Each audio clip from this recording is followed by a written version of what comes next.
A'udzu billahi minasy syaithanir rajim. Bismillahirrahmanirrahim. Assalamualaikum warahmatullahi wabarakatuh. Waalaikumsalam warahmatullahi wabarakatuh. Innal hamdalillah wassalatu wassalamu ala Rasulillah wa ala alihi wa ashabihi wa mawala. La haula wa la quwata illa billah, amma ba'du. Bersyukur kita kepada Allah Subhanahu wa ta'ala dengan mengucapkan alhamdulillahi rabbil alamin.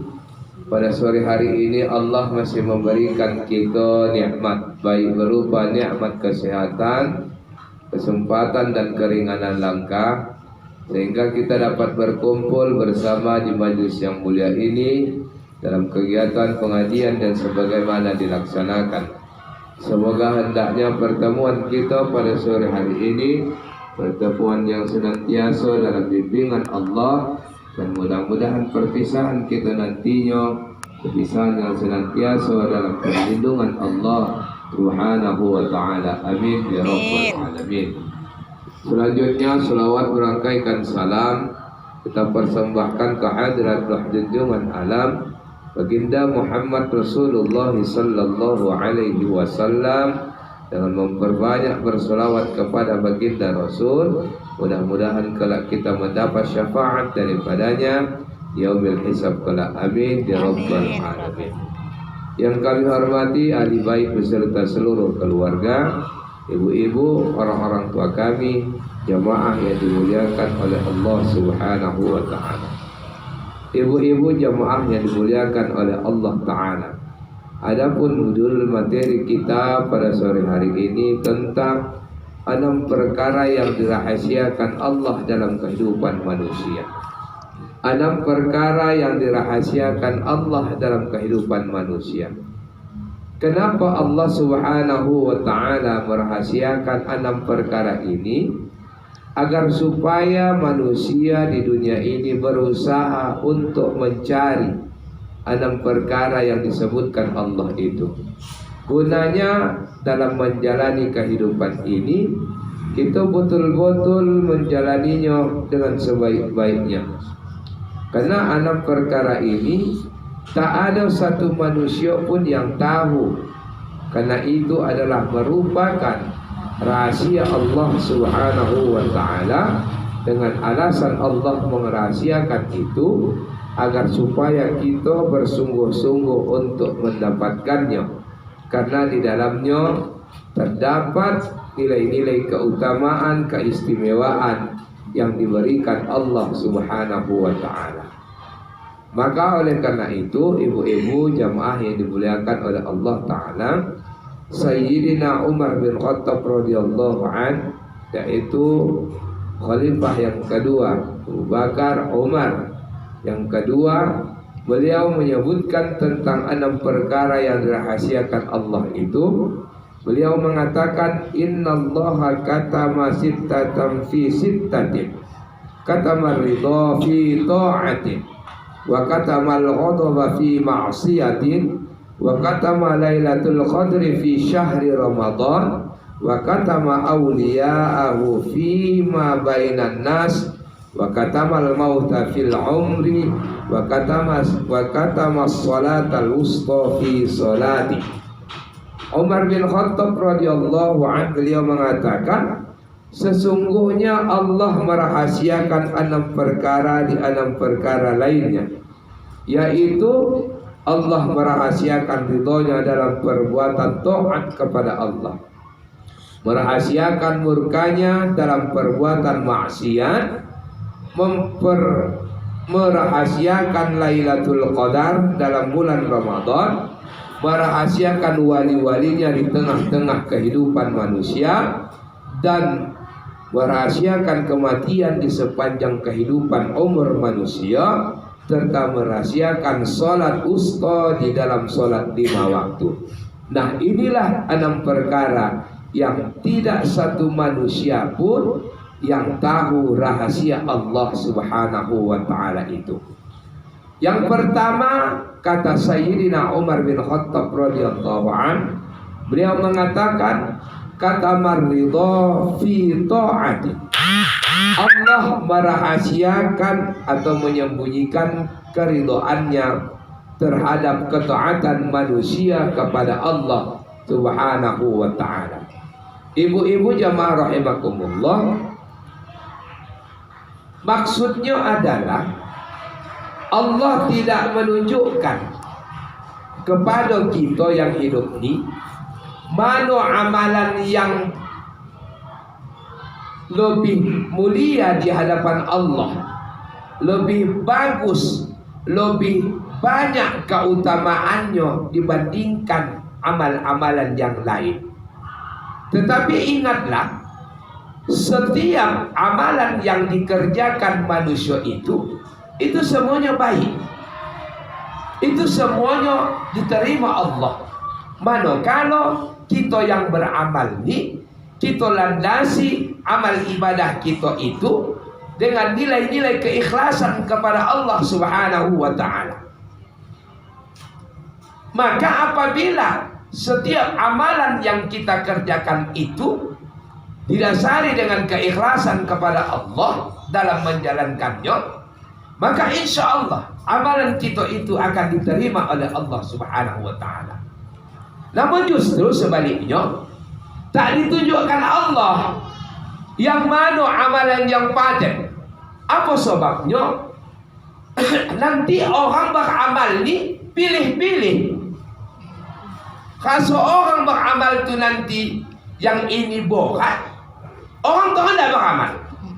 Contoh, kalau umpamanya amalan sedekah itu lebih utama dibandingkan dengan amalan yang lainnya, maka saya yakin dan percaya tak ada lagi di dunia ini manusia yang bakhil bin kadekut dalam Turki tongkuk balubang.